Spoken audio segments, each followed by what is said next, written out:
Hi everybody, it's Patty Zapparoli. I'm here with Desert Wranglers Jeep Club and we are on Wheeler's Pass. We're doing a run today and everybody's here airing down, so I thought it was a great time to show you what does that mean to air down and why. Alright, I'm here with Steve Zapparoli. And Steve, why don't you show us exactly what you're doing when you're airing down and what that piece of equipment is that you have? Let me start with this. This is a tire deflator. There are several different models of it. I've chosen this one right here as a start. What we're going to do is deflate our tires down to 15 psi, and this device is already preset to 15 psi, and it's going to help us get down to our goal psi where we want to be, and it's going to automatically stop when we reach our goal. Awesome. So all you're doing is just taking the cap off.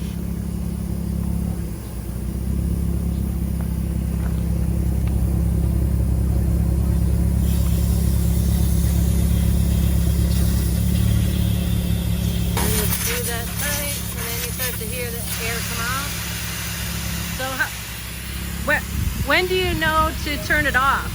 Well, it is an automatic tire deflator, so it's going to shut off on its own. It's preset to 15 psi, so when the tire reaches that level and the preset senses it, it's going to automatically stop. It will no longer allow any more air. And then, why do we actually air down when we go on Jeep runs? Well, we air down on Jeep runs specifically for more traction. With the lower PSI tire, you're going to widen your footprint, so you got more traction on there at lower speed on softer terrain. With the loose terrain, it's a whole lot easier to grab, a lot more turf when you're steering and just driving around. At the same time, with low PSI, it's going to soften the cushion of the ride as you drive along the trail. Awesome. Well, there you have it, everybody. Airing down is taking place here at Desert Wranglers Run.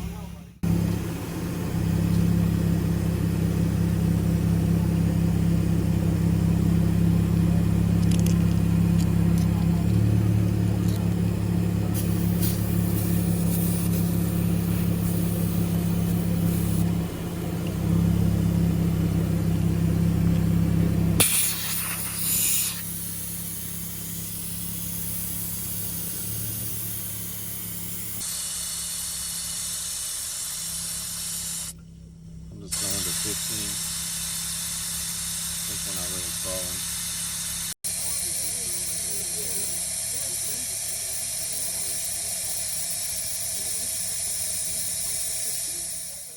All right, so there you have it.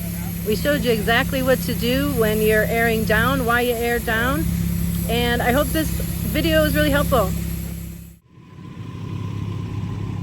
Hello everybody, so we are back with basically part 2. So when you air down at the beginning of a run, of course you need to air back up again when you get back on regular roads. So we're going to go ahead and show you what that means to air up and air down. And right now we're going to do the air up. So here what we have is we have our air compressor. It is ready to be hooked up to the battery, so Steve's actually doing that now. We have our gauge to let us know what our tire pressure is at. And we have our hoses all laid out. This is something that we made ourselves. Everybody uses something different. Some have them built into their Jeeps, with the actual compressor built in. Some just use the single hose with their air compressor. So there are all type of different ways that you can air your tires back up. This is what we use. It's got a connector like this. So you're going to find your valve stem, push that in, and push that in so it's nice and tight, sealed. So we're going to go ahead and do that with all 4 tires. Alrighty, so as Patty mentioned, we're going to take our coupler, we're going to mate it to the valve stem.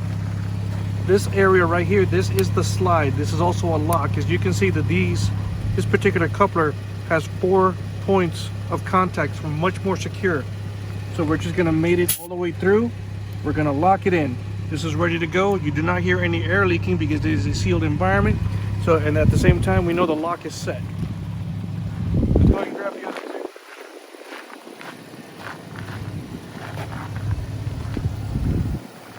Alrighty, where are you? My little friend, where are you? There you go. Alrighty. Locked in place.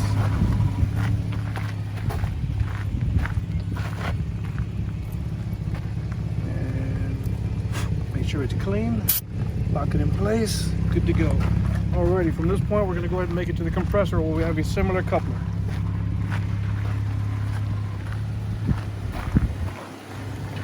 At the end of the hose, as Patty mentioned, we're going to go ahead and measure the pressure in the environment. This is going to go ahead and air up all 4 tires at the same time.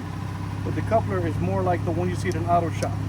It's got this is of course the female version of that, and the male is on my compressor. I'm going to go ahead and just match it up. And it's in. It is already plugged, and the positive and negative on the battery. The battery pole anyway is right here for the positive, right there for the negative.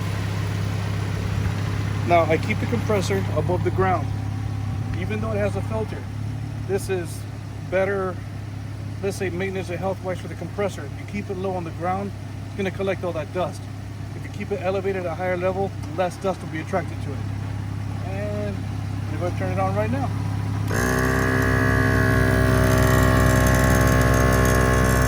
So we're looking at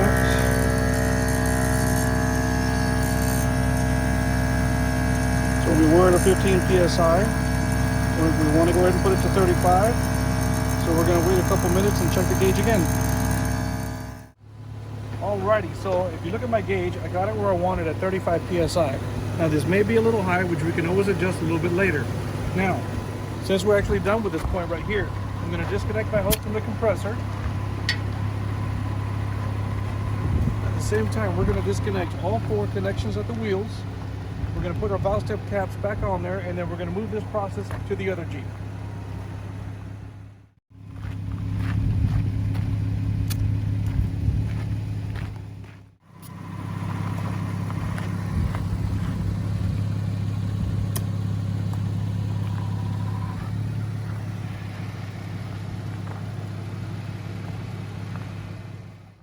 So remember the 3 reasons why you do that.